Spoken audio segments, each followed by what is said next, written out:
How we doing, guys? Good. Ricky, some of the issues you were having early last night offensively, can you talk about the importance of the defense to play the way it did to start the game and then also finish the game? Yeah, obviously the first play of the game is not how you want to start a game and throw the interception, but I thought our defense did a great job just going out there and forcing them to kick a field goal. I thought that was really positive for our team, and they were ready to go, and they were ready to execute and keep them out of the end zone, so that was a really good thing. I thought our offense did a really good job on the next drive. I think we had a 12 or 13 play drive going back the other way. Unfortunately, we fumbled a snap and we dropped the ball and weren't able to convert that into a touchdown. So we were doing some positive things offensively, both running it and throwing it throughout the early part of the game, but we didn't execute well enough once we got down in there. More productive on the field than we were on the scoreboard, and settling for field goals. We missed a field goal. We missed some really good opportunities early on. I thought the defense did a good job really settling in and defending the run. The runner's outstanding. So, every time that ball is snapped, he has a chance to go all the way with it. So I thought we did a good job just playing gap sound defense, very disciplined. I thought we were physical. We tackled well and really kept him in check for the most part throughout the ball game. What was your plan for Bennett going into the game, and did he surpass what you had thought?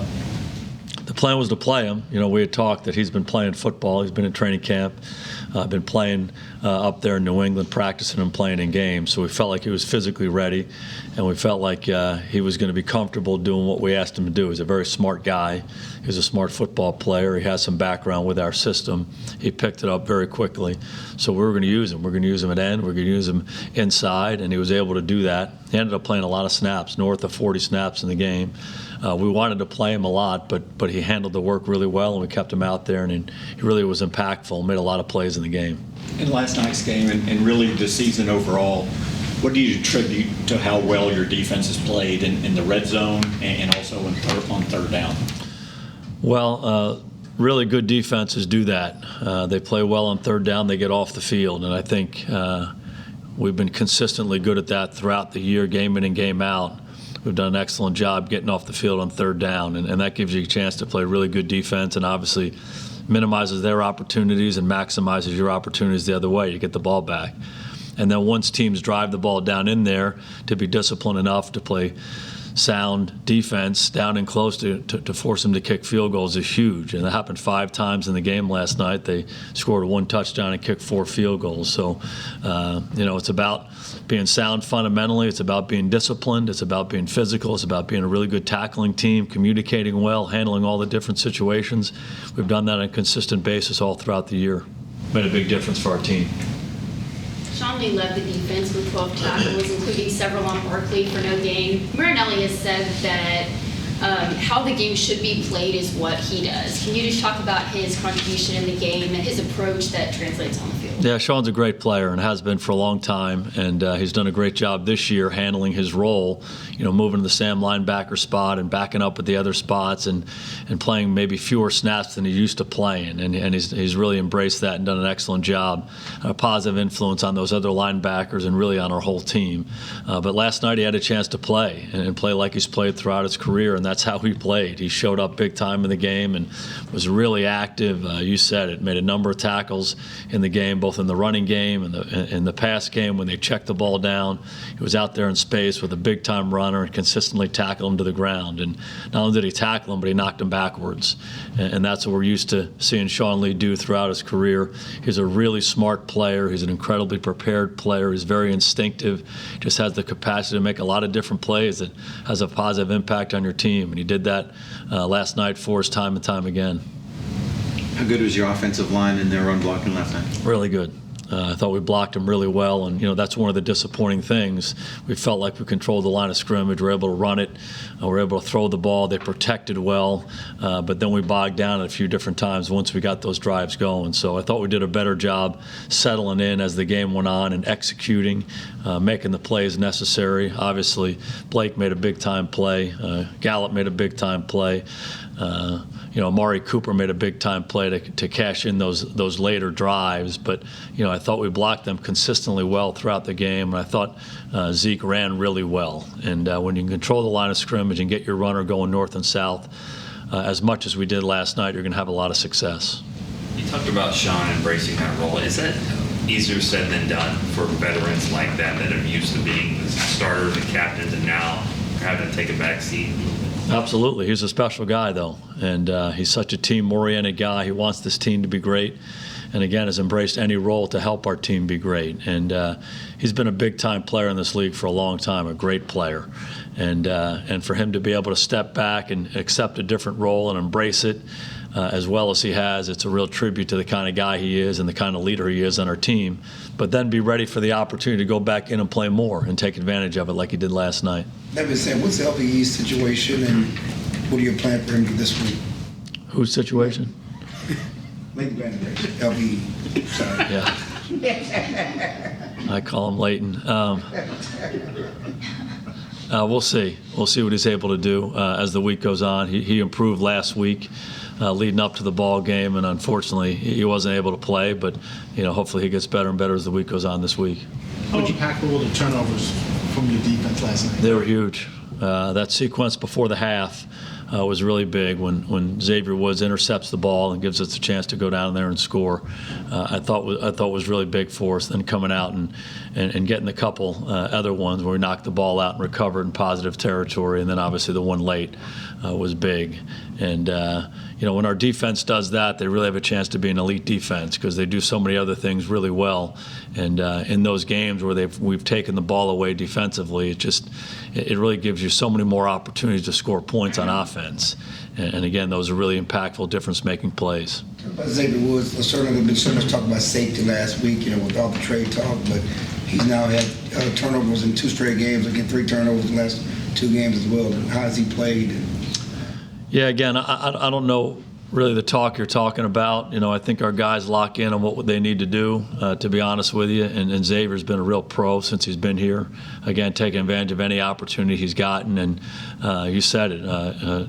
Takeaways last week, he had 2 last night, the interception, also the forced fumble. And he's one of those guys who's very instinctive. He's around the ball. He's a physical player, and he makes those kinds of plays. And he and Jeff working back there together have been a really good tandem for us. Darian Thompson playing last night when Jeff went out, stepped in and did a really nice job for us as well. So those guys have played well for us. We're lucky to have them. What did you see now that you've had a chance to look at the kickoff coverage and a couple of those long returns that the Giants were on? Yeah, it wasn't good enough, obviously. And we got a couple guys who got blocked out of their lanes and gave them some opportunities to make some big hits. So we got it cleaned up as the game wore on. But, you do some positive things on offense, you do some positive things on defense, you kick the ball off, and they get the ball right back at midfield. Obviously, it's not up to our standards. So, again, I thought we did a good job adjusting and making sure they didn't do that later in the game. But that's something that really can't happen. Did you see Amari Olympic on the sideline? Did you think he would be able to come back and just talk about him being able to come back and seem like nothing happened and make the play late? Yeah, got banged up, had a bruise on his knee that he was dealing with, and so I think as much as anything else, he just was trying to get himself back to being functional. And he's a really mentally tough guy. He's a physically tough guy. He's played through things throughout his career and has been very productive. So once he kind of got himself right again, was able to go back out there, we knew he was going to have an impact and made a big-time play in a critical situation there at the end. As a player and as a coach, how do you practice improving that kickoff and punt coverage at this time of year when you're limited in practice in pads? You just do it. There's a lot of different ways you can do it. I think the biggest thing is just the discipline to stay in your lane and how you defend a double team block. And you work on it. Obviously, it's easier if you're doing that stuff full speed, but you really never do full speed kickoff coverage and kickoff return in practice. So you have to simulate it as best you can. And unfortunately, in that situation, we weren't able to defend those blocks. And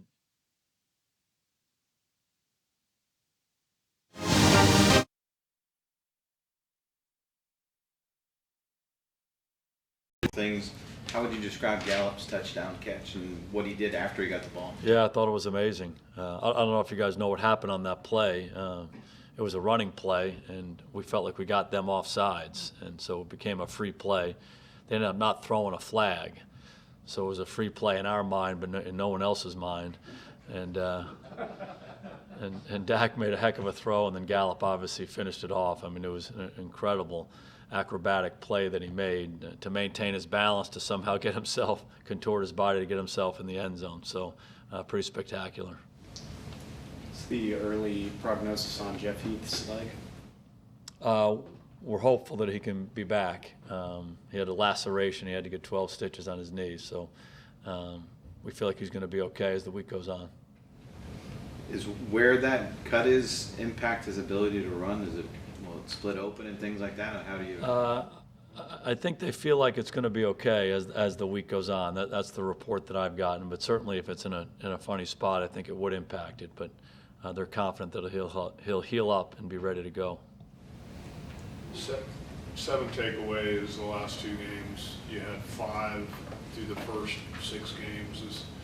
Is that the kind of thing where you kind of have faith that at some point it's going to start happening? You just kind of keep plugging away? Yeah, I think it's important to continue to value the importance of taking the ball away and make that a priority every day you go out to practice, and certainly every game. It's one of the musts that we have. Take the ball away. That's what the best defenses do. And it happens a lot of different ways.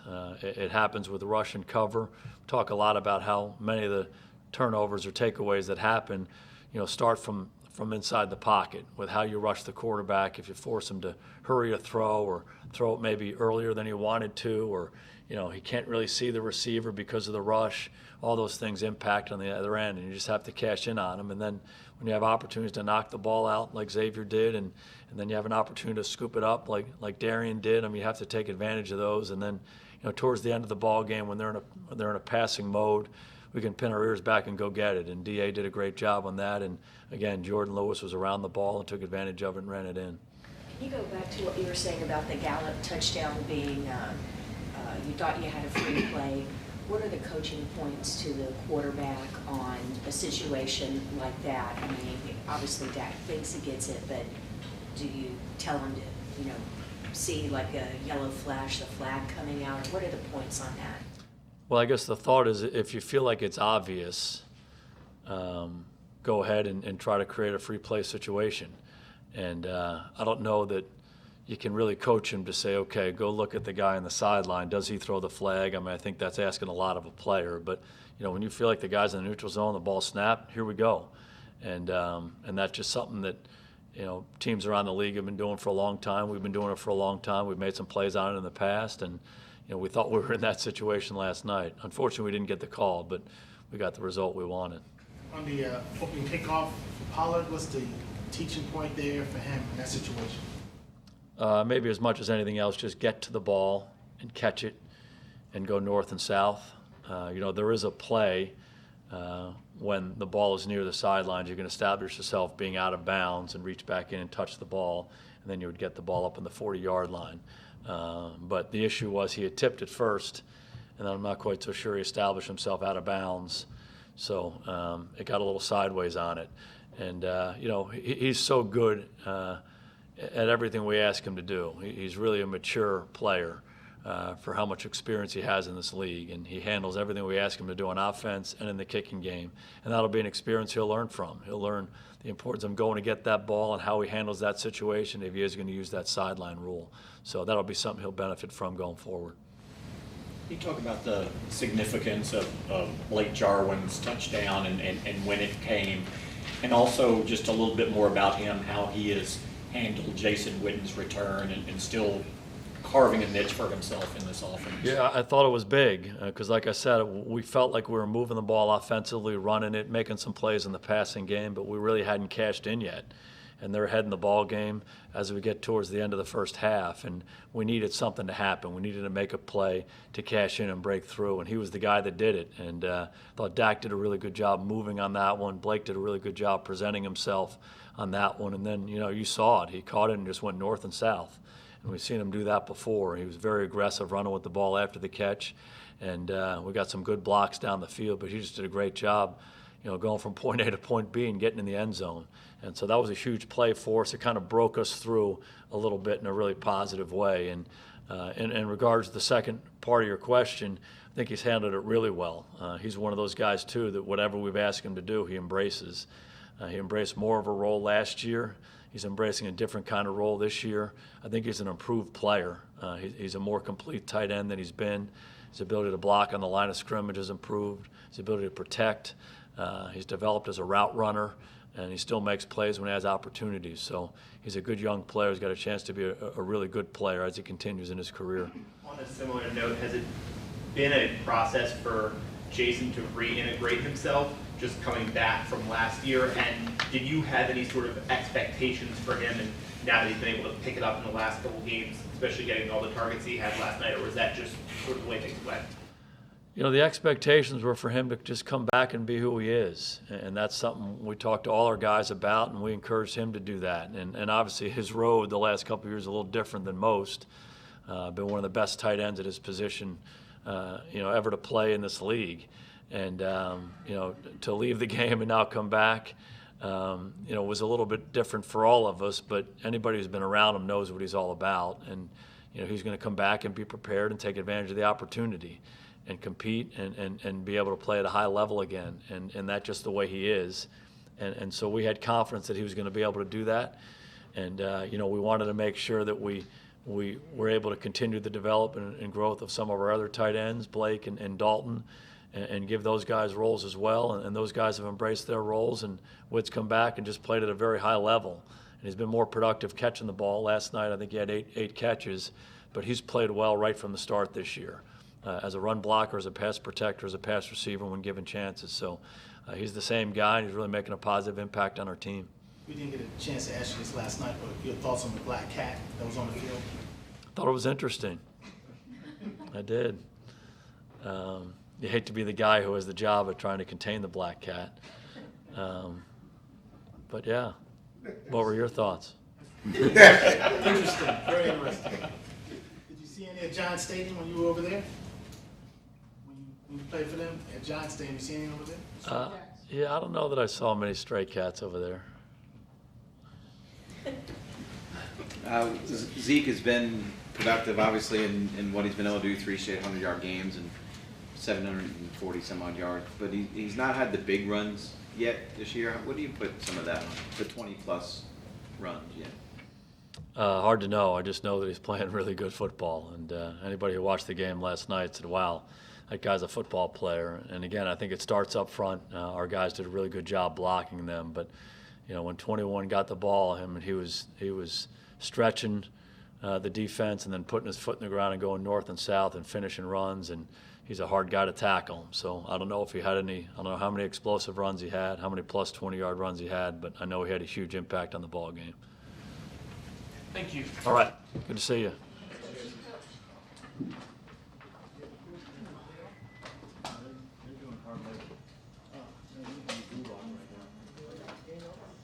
How are you? Good, how are you? Jump in there.